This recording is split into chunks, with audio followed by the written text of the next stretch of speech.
If you're still underestimating Marc Marquez in 2025, it's time to catch up. With 12 rounds behind us in this landmark 22-race season, one narrative is no longer debatable. Marc Marquez isn't just leading this championship. He's rewriting what dominance looks like in MotoGP, but behind every great rider is a field of challengers. And one of them, Alex Marquez, started this year by turning heads with a career-defining run. The younger Marquez wasn't just consistent, he was the championship holder.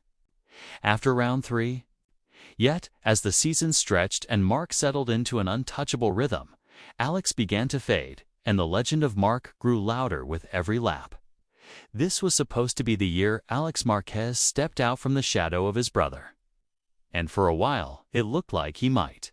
In the opening 3 rounds, Thailand, Argentina, and Austin, Alex not only finished on the podium in both the sprint and main races, but also took the championship lead. His win at Jerez and consistent top 5 performances saw him rack up 230 points in the first 9 GPS, an incredible 69% of the available points. But then came the summer shift.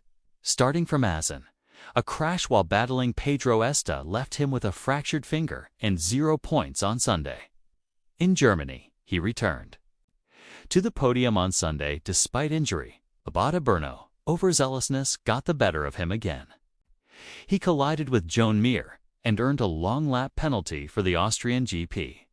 Alex was candid after Brno. "We have to learn from our mistakes and take the experience forward. We're second in the championship. No one can take that away from us." Still, the numbers paint a harsh picture. He collected just 31 out of 111 points in the last 3 rounds, just 27.9%. As Marc pulled further away with 37 points from 32 points behind in Aragon, Alex now trails his brother by a daunting 120 points. It's true that we're now 120 points behind the leader. So, unless something very strange happens, it's practically impossible to close the gap, he admitted.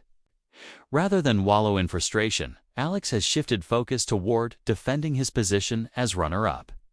With 48 points in hand over Pecco Aya, it's still a career-best year in progress. What Marc Marquez is doing in 2025 is nothing short of historic. After 12 rounds, he's already secured 8 Grand Prix wins and a record-breaking 11 sprint victories, most ever in a single season. He has also become the first Ducati rider to win 5 consecutive Grand Prix and set the record for the most 37-point weekends. His lead is 120 points, a gap that speaks not only to his speed, but to his tactical mastery. This dominance becomes even more impressive when you remember how the season started. Marc crashed out of strong positions at both the Americas and Spanish GPS and even fell while leading at Silverstone. But unlike previous years, he bounced back with poise. There were some mistakes, big mistakes, but in the end, we are not perfect, he reflected. It looks like these last races we managed all the situations. This self-awareness, combined with his evolved strategy, is what's making Marc Marquez look invincible. He's no longer racing on instinct alone. He's calculating every move with surgical precision. From Austria to Valencia, Marc says it's full focus. Every race, every practice. He's not slowing down. With 370 points still on the table, he could wrap up the title early, potentially clinching it with several rounds to spare. Brno highlighted not just Marquez's speed, but his adaptability. During the sprint, a tire pressure warning forced him to back off and let Pedro Esta through. Rather than panic, Marc tucked into Esta's slipstream, raised his front pressure back above the minimum threshold, and retook the lead once safe. This wasn't a one-time trick. It was the same method he used earlier in Buri Ram. The problem? The strategy only works if the rider behind is slower. Maverick Vignales learned that the hard way in Qatar, losing both position and incurring a post-race penalty. Marquez supports the rule, but has a suggestion. I agree with that rule because in the end, it's a safety rule. But the penalty is, in my opinion, too much. He proposes having the penalties. Currently, 8 seconds for a sprint and 16 for a GP. In his view, a more reasonable 4 and 8 seconds would balance fairness and safety. In a sprint race, you cannot open an 8-second gap, Marquez said, dismissing the idea of simply outrunning the penalty. This shows another layer of his championship mindset, embracing rules, even controversial ones, and still winning. Perhaps the most powerful endorsement of Marc's legacy came recently from the legend himself, Giacomo Agostini. With 15 world championships, 8 of them in the top class, Agostini holds records that once seemed untouchable. Not anymore. Marc is capable of beating even my world championship record. Agostini told Gazzetta dello Sport, "He is a great man and he deserves everything. We must bow to him, not boo him." That last line was directed at the Italian GP crowd, which booed Marquez, still seen by some as Valentino Rossi's rival despite riding for Ducati. Even Ducati team manager David Tardazzi had to step in, calling for peace and urging Rossi fans to move on. Agostini praised Marc for turning down a lucrative Honda offer to join a satellite Ducati team instead. He went through difficult moments, and to start winning again, he gave up Honda's money to go to a private team. That sacrifice is part of why Agostini believes Marquez deserves the records he's chasing and may soon surpass.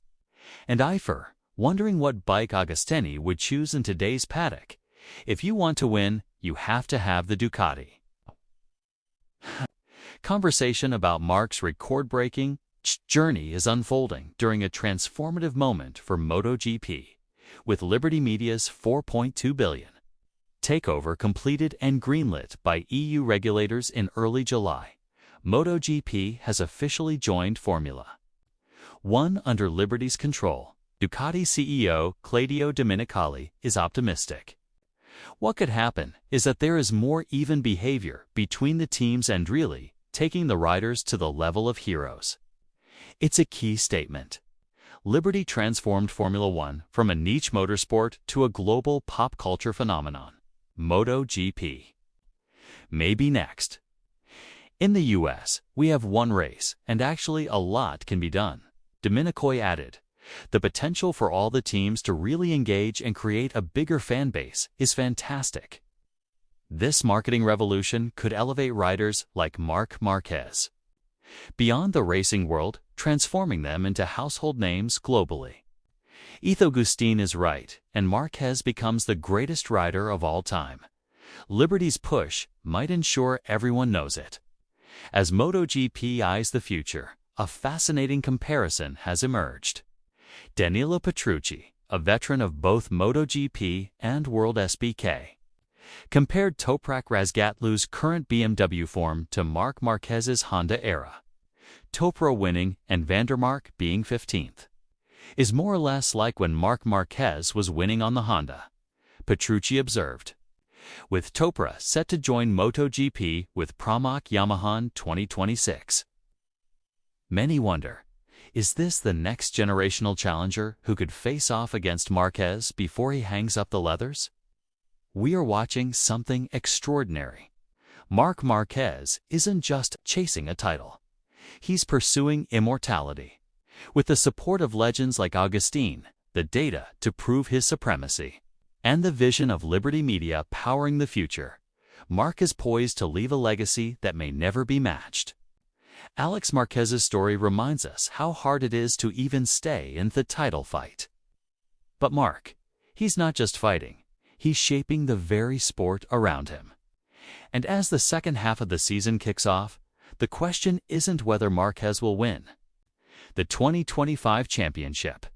It's whether we're witnessing the beginning of a new all-time greatest era in Moto GP1 that might just end with 16 world titles.